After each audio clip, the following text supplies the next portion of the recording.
Hey everybody, this is Jeff from Intergalactic Toys, and today we are at a fellow Hot Wheels collector's house. Now, here's a really cool gasser. Hopefully you can see it here. It is a Captain Caveman gasser. So there you go. There's something unique, one of a kind, unless somebody else had the same idea. Really cool wheels. As you can see, really cool paint job. So you can see you can do some really nice stuff with these cars. And of course, if you find a casting, you can do anything with it. You can strip it down like Randy does, and then pick your paint, and then pick your wheels as well, which is pretty cool. Now, your wheels. So talk about wheels. Where do you get your wheels from? Well, right now, I basically I find sales. I buy cars that are already have the Real Rider tires, and I try to buy them when they're on sale. Okay. Yep. So I see these. I got tons because right now there's a sale at a store right now. So we got wheel donors. Okay, so that's good. Do you ever order them online? Just recently I have ordered from online store. I haven't gotten those in yet, so I haven't really done anything with those yet.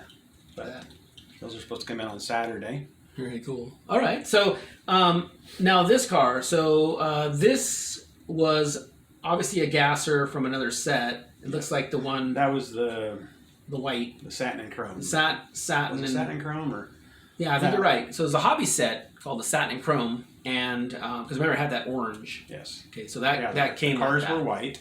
Cars were white. Yep. And so we had to do the decals. Yeah. So the first thing I did is it's just like this one here. So the first thing I do, of course, is disassemble the car. Okay.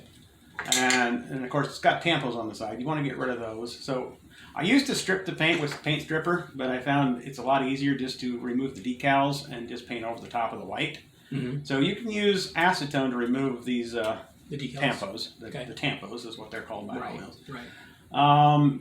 When you use acetone, make sure it's pure acetone. Don't use nail polish remover. I tried that when I first started all this, and I found that there's very little acetone in nail polish remover, and it doesn't work very well. But acetone will just take this stuff off in just a few seconds. Okay. And it will, if you go far enough, it will actually start taking the paint off as well. But that's the first step. Okay. It's removing the tampos, because if you paint over them, it's going to show up underneath the paint. It's going to look horrible. Okay. And the next step would be? Next step after that is, of course, I try to wash them off the water just in case there's any residuals from the acetone. Okay. And then what I will do is I'll use a pair of small needle nose vice grips, and I'll grab one of the rivets so I can hold it, and I'll just what I do is I just use just over the counter spray paint out of spray cans. Mm-hmm. A lot of people will go out and spend a lot of money on an airbrush, Yep. which you'll get a lot better paint out of an airbrush, but you've got a lot more maintenance for airbrush. You got to change the paint out. Yep. You got to clean it out more often. Spray cans you just spray it and you're done. Right. So basically, I make sure I take this outside in a well ventilated area. Otherwise, you can asphyxiate yourself. Yep. So basically, I just go out and I spray the car. Now, when you're spraying the car, something that I learned through experience is you don't spray the car. You always spray at an invisible spot behind the car, and the car just kind of just goes through the paint, Yes. which causes it to distribute better. You don't want to spray the car. Right. Also on your coats, make sure you do multiple coats. Yep. Do really light coats. Yep. Do your first coat, let it dry for 10, 15, 20 minutes. Okay. Then go out and do your second coat. I usually go between 3 to 5 coats, depending on how it looks. Okay. What I like to do, makes it a little easier, is if you're doing 4 or 5 of these at a time, is you can paint one, let it sit, grab the second one, paint it, and by the time you're done with the 5th car, you're ready to start the first one again. So production line so probably it's like helps. production line, yeah. It makes it. If we back up one step though, on the stripping of the paint, how long does it take to strip the paint? Stripping of the paint depends on your stripper. On what kind of paint stripper you're using. I first started with a liquidy stripper, and it would take 24 hours to strip the paint off. Okay, so that's like something you'd get from Walmart, like regular paint stripper. Walmart, Home Depot, Lowe's, Okay. place like that. Okay. And then the last stripper I bought, it was like a gel stripper, and it would strip the paint in just half an hour. Wow. Which is That's it's a lot messier though, because okay. it's a car has rivets. I don't know if you can see that or not. Has rivets. So what I do is I'll grab, like, it's a 5/64 drill bit, and I will actually drill the center of the rivet out. And I always go fairly deep on that so that it's ready to receive the screws that I use to put them back together. So I'll usually drill that in a Let me good. show them that real quick. If you put that, so this is what we're talking about here. So you can see now this car is apart. So that's one of the posts. Cars either have one or two posts, and you can see that drill bit. What size is the drill bit? 5/64. Okay, 5/64 fits perfectly in there. Okay, so that's, you got to drill. You know, if you drill them both, the car will come apart. Because you don't want to, and then after that, then you grab, I don't know what size drill bit I use, then you grab a bigger one that's a little bigger than the size of the actual rivet head, and you just basically just drill real slowly the rivet head until the rivet head is completely gone. Okay. Yep. That'll give you enough mounting surface on the actual chassis to actually hold the screw without going all the way through. Yeah. Let's take a look at these. Okay. So is it both? Yeah. These are the same. No, screws? these are rivets for the red lines. Oh, okay.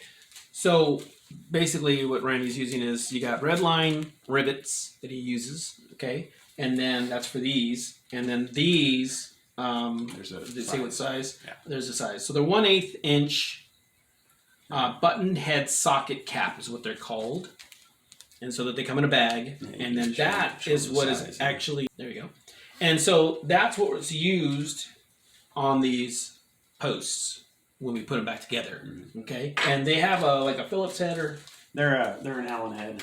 oh, these are an Allen head, so they look pretty factory. Yeah, so they look like a rivet, and I use this device here. I bought this out of a set Okay. from, I believe, Lowe's. Okay, and yeah, so I mean, if you can see that, there you go. Looks great. Looks factory. Looks like, I mean, unless you're really a Hot Wheels enthusiast, you're probably not going to know. You're going to look and go, hey, if a car runs nice and smooth, I mean, you know, and you look at that, you say that came that way. Okay, but unless you're really a customizer or someone who really is into this, it knows that. So we got up to the painting. Okay. And now, is there any sanding going on before you paint? Is there any polishing, anything like that? Personally, I don't do any sanding or polishing. I mean, I know a lot of people will, because some of the edges can be rough sometimes. Yeah. I don't go into that much detail. I just basically, like I said, I just remove the tampos, and again, like I said, I don't strip the paint anymore unless I really, really, really want to. Mm-hmm. And basically, after 4 or 5 coats of paint, then basically you get your painted car. They look great. Yeah. I mean, if you look at this car, folks, I mean, yeah, spray can's fine. I mean, honestly, as an art major in college, I have an airbrush, a really nice one, and they are a pain to deal with. You know, there's a lot of cleanup time, and you know, sometimes the nozzles clog and things like that. So this, if you can just spray it out of a can and it looks this good, that's what I would do. So definitely. And let me show you this one. I think we showed this one. That's really awesome. Check out those wheels. Very, very cool. This is Gulf. Obviously the colors and the decals. Now, I gotta ask, how did you make that? Now, that's very cool. I played with many ideas on that, and I couldn't really figure out the best way. So basically what I did is I just took some regular plastic, just real thin plastic, and I cut out a piece that would fit the back cover. The bed, yep. And I took it and I made sure it fit just perfectly. Then I went out and sprayed it orange. Pretty cool, because it's got to match. Yeah, and Yeah, basically I just glued it on with just some regular model type glue. Okay. Oh, so not super glue. No, I don't buy a lot of super glue. Okay. And Axles, I mean, there's so many different axle widths. Like on the Gasser, the front one is really, really wide, so Yes. it's really hard to find an axle that'll fit that. yes. A lot of times I have to actually grind and stuff to make these fit. On this one here, I did. Yes, I did have to grind this one a little bit to make this fit. Otherwise, these wouldn't have been wide enough. Oh yeah, And they wouldn't have rolled. They would have looked like bad. right. And just looking at the two cars, you can just see the difference. So if you just look at that, look how short on this truck, the difference in the wheels versus this one. So you can just see this one's wider. Same with the back. Yep. Yeah. So not all the cars are the same, but most of them are. I've noticed most of them are, but there are those that aren't. And same with the wheels. If you could find a car that has the same size wheels, this one does not have the same size wheels. This one definitely doesn't have the same size wheels. None of these cars do actually, but there are cars like this. There you go. So this car uses the same size wheels. So that's very easy. But the cars that don't, you're going to have to find those wheel donors or order the wheels where the one's larger than the other. So, okay. Great. Was there anything, did I miss anything on your customs? Any other tips? Well, yeah, I mean, we've only gotten to the paint. We haven't talked about decals. Decals. So do you make your own decals? I do not make my own decals. Mainly the decals I've been buying here lately. Like on this one here, you can see that this decal here, it's very light. That's because it's a clear backed decal, Right. so you can actually see the paint through the decal. Yep. But I found lately there's at least one person on online that sells decals that are actually printed with white. Okay. So these are actually have actual white printed decals. So basically the lettering is actually printed as white, Yes. which basically this allows it to stand out on any color of paint. You can basically put any decal on any car. You don't have to worry about it. The Like, color. if I were to put Right. this on a dark vehicle, I wouldn't be able to see that at all Right. because Right. it's not backed with white. But these Yep. newer ones, you can put them on. You can put them on a dark Any blue, color. any color. Yep, and I that's put this on black that's and my it would stand decal out. video. Yeah, I did if you haven't seen that, see my video on the clear backed decals. I apply them to cars that are mid value to lighter value, and then I can't. So with the decal, I have a lot of decals, but I'm not able to use them on the dark colored cars because unless it's black, sometimes black shows out a little bit. But other than that, they like Randy said, they just get lost in the paint in the car, and you just don't see anything. So I like that you pointed that out. The white decals, though, a little bit trickier to make than the clear back decals. You have to have a special printer that will actually print white. Yes, but do you have to cut these out though? Oh, these you bought, so they already came cut. I had to cut them. They come as a sheet. I don't have those with me. I can go grab them. No, that's okay. Okay. But they come on a sheet, and I do have to cut them to fit the car. But like the ones this person makes, I mean, for like the gassers, this is all one decal. They're pre-printed for this particular car. Oh, So all I have to do is that's- just cut okay. out for this particular car. So I don't have to put individual decals on. That's all one decal right there. Specifically made for the gasser. And that's one of the problems with white-backed decals. White-backed decals, you might, if you get everything separated, you can imagine the pain and the time involved to cut around every little letter just to put them on. That would be just sucks, insane. yeah. So what Randy's saying is he's getting like a Tampa almost. It's made for this car, and you can just put it right on. So that's pretty cool. Very cool. Look online for that if you want to start doing the dark colored cars. Otherwise, if they're especially like white, light yellow, things like that, light gray, you can just use the clear back decals. They're very easy to do. Just see my tutorial on that one. Okay. All right. And the last step, of course, after the decals. So after the paint, you let the paint dry. I let the paint dry 24 hours. Then I put the decals on. I let the decals dry for a 24-hour period as well, because you don't want to. Because the next step here, you don't want to spray over the top of a wet decal. Right. Because what I'll do is I'll actually take clear coat. I've actually found some at Walmart that's like a. All right. So let's take a look at that clear. All right, so this is the clear coat that I use. Okay. Just buy this at Walmart. So how many coats? would you say? Again, you do it just like you do paint. You do 3 to 4 coats on there, but you want to put it on real light because you don't want to start running and making gigantic globs of clear coat. Same on with the car. paint. Same thing. Yep. Gotcha. But so that's really cool. So that's the final stage: is clear coating them, letting that dry. There are other things you can also do. You can like the interior. This interior is original. I didn't do anything with it. But if you wanted to, make the interior like black or some other color You to can keep paint it, you can always tape it off and paint different parts of the With spray paint, right? with spray paint. Yeah. Oh, okay. Like this one here. This here originally didn't have. It had the blue interior. Yeah. So I repainted this one completely orange to match because I didn't figure purple would look real good on that. And I've seen bases painted too.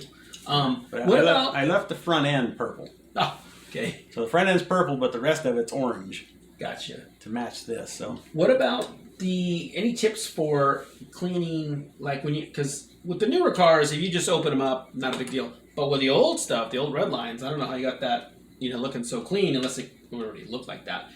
Any tips for cleaning the plastic? But basically, on these here, when you take them apart, of course, everything comes apart. And I just took it like a really fine, like a toothbrush kind of thing, and just scrubbed it under water. You can use soap and water. Okay. And you can buy. I mean, there's places online that you can buy all kinds of restoration parts. Like you can buy windshields and Oh, okay. Or you can even maybe even buy other junkers that are just not even worth restoring, just for the interior parts or engines or whatever. Yeah, I've heard people do that, especially with wheels and things like that. They'll take wheels from that look better and put them on another car. So it's basically like a Frankenstein car. You know what I mean? It's like, oh, well, this one has nice wheels. This one has a nice windshield. Of course, the same car, and then you just put it all together to make a nice car. But you can come up with anything else. But no, I think that was great. I think that's awesome. I loved. Your process and how you do your customs. And a lot of people do customs, and they don't necessarily do restoration. So that's why I wanted to come up here and talk to Randy and show you the restoration of these cars. Okay. All right. So if you liked the video, hopefully you found it useful. Hit a like, and of course, please subscribe to our channel. We do all sorts of toys, not just Hot Wheels, but we do other stuff as well. Okay. Thanks for watching, and have a great day.